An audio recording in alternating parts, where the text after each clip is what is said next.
Kannur city കൊടപ്പറമ്പ് പൂത്തട്ടക്കാരന് സമീപം മതിൽ വീട്ടിലേക്ക് ഇടിഞ്ഞു വീണു. ഷക്കീറിന്റെ വീട്ടിലേക്കാണ് അയൽവാസിയുടെ കൂറ്റൻ മതിൽ തകർന്നു വീണത്. മതിൽ അപകട ഭീഷണിയിലായപ്പോൾ പരാതി നൽകിയെങ്കിലും അധികൃതർ അവഗണിക്കുകയായിരുന്നുവെന്ന് വീട്ടുകാർ പരാതിപ്പെട്ടു.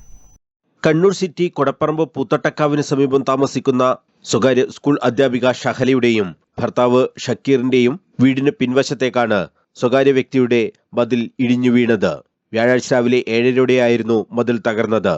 മതിൽ വീഴുന്ന സമയത്ത് പിൻവശത്ത് ആരും ഇല്ലാത്തതിനാൽ വൻ ദുരന്തം ഒഴിവായി. മതിൽ അപകട ഭീഷണി ആയതു മുതൽ ജില്ലാ കളക്ടർക്കും കോർപ്പറേഷനും പരാതി നൽകിയിരുന്നു.